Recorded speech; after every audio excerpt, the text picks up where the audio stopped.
Taylor Atwood here, and welcome to the Men's Mysteries. Today, I want to talk about a very important topic, which is exploring what boundaries are and why it's important to have them. One of the things that I was not good at up until the last few years was setting boundaries. I am a recovering nice guy. I used to be a people pleasing, codependent man who abandoned himself in order to get the approval of other people. And the reason I did it was very simple. I had learned that early on that was the way to survive. And as a survival tactic, it worked as a little kid in one sense, but it didn't really serve me in the long run.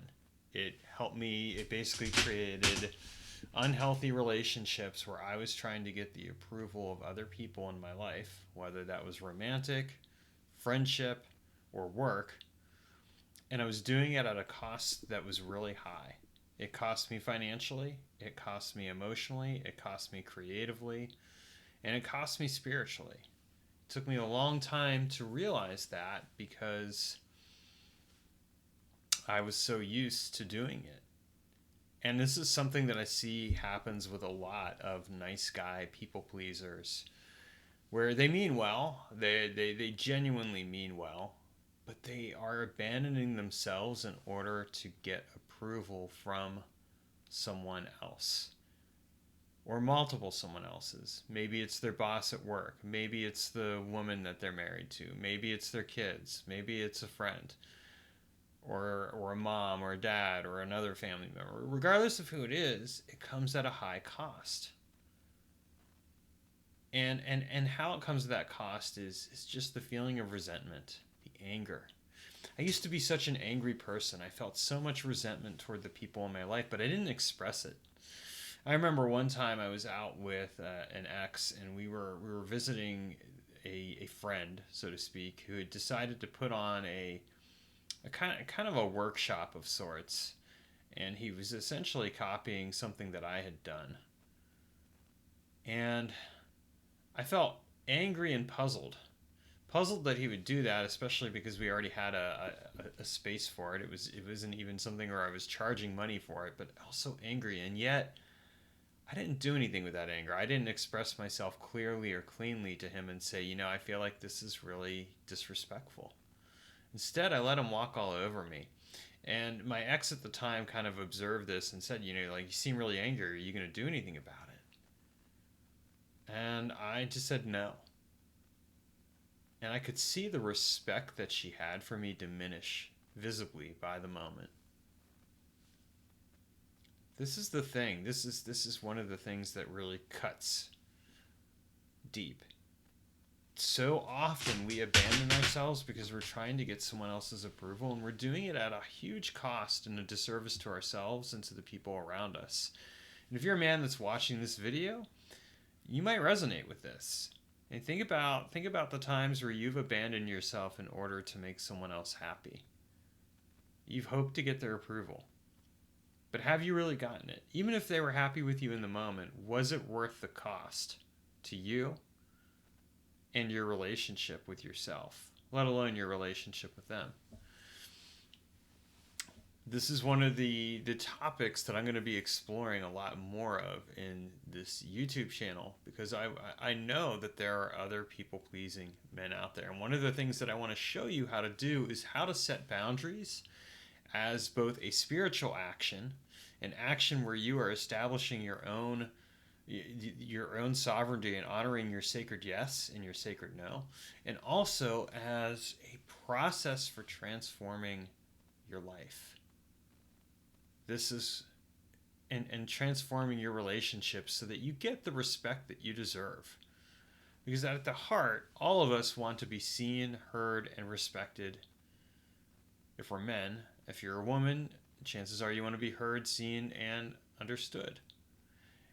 And all of this is perfectly valid, and yet it can't happen when we're being codependent people pleasers, because we're not respecting or really understanding ourselves. We are sacrificing ourselves on the altar of someone else's approval, and we're not really getting much for it in return. And this is one of those things that I hate seeing other men go through because it comes at such a high cost. And I want to share some of the costs that have happened in my particular case, and then provide you an exercise that you can do moving forward. So some of the costs that have occurred in my case is I took an ex out to on a birthday vacation to Portugal to make her happy. She broke up with me shortly after that. I bought another ex a hot tub when she was moving in because I wanted to make her happy. And that hot tub really in the end ended up being a huge financial sink that cost me a lot of money. I broke up with that person a year later. And those are just a couple of examples of what the cost can be when it comes to this kind of reality. And that's not even the biggest cost. One of the biggest costs for me was several years of not being as creative as I could have been. I'm a very prolific writer, and yet there were a couple of years where I only wrote one book. And for some people that would be a lot, but for me, writing only one book was not a good use of my time and my energy and my effort. And it took me a long time to recover that creative energy because I was giving so much of it away to other people. And this is one of those things that's so important to recognize about yourself and about the kind of situations that you're in, because all too often people will take advantage of you when you show that you aren't willing to stand up for yourself. It was interesting, actually, because I got into a conversation with my beloved about this, where she said to me, like, well, what's the difference, define what a boundary is. Like, what does it mean to set a boundary? And it was a good question. She was asking me because she wanted to see where I was going to go with it. And I said, setting a boundary for me is about establishing a clear understanding of what I find acceptable versus what I don't find acceptable. And I used the example of yelling, that if she were to yell at me, I would say to her, no, that's not acceptable. And if it happens again, we're going to have some problems. This relationship isn't going to work. Because I don't want to be yelled at by somebody. I find yelling to be very triggering. So if someone's yelling at me, I'm not going to spend my time with that person.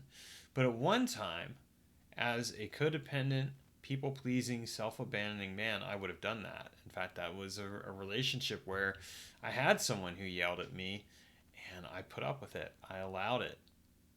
And here's a hard truth for you. What you allow, you are responsible for.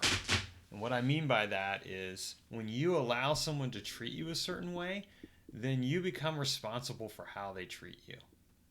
Yes, they may be behaving in a way that's inappropriate, but as long as you tolerate it and allow it, then you're actually giving your power over to them, and you're responsible for that power. When I stopped allowing bad behavior in my life, it changed my relationship with myself because I started respecting and trusting myself more. And it allowed me to remove the people out of my life that were not healthy because I wasn't going to put up with their behaviors any longer. I'm not asking you to do that today. If you're someone who is a people-pleasing, codependent man, I'm not asking you to do that today because that's a hard ask. But what I am going to ask you to do is this. I'm going to ask you to do a fearless inventory of your relationships, both current and past, and ask yourself, what is it costing me? What did it cost me, or what is it costing me to stay in a relationship where I'm not being respected, where I don't have a clear sense of boundaries? So go ahead and do that, and feel free to drop in the comments what you discover. We're going to explore this more in the weeks to come, and I'm looking forward to connecting with you further. Thanks for watching this video, and please subscribe and click on the notification bell so you can get more.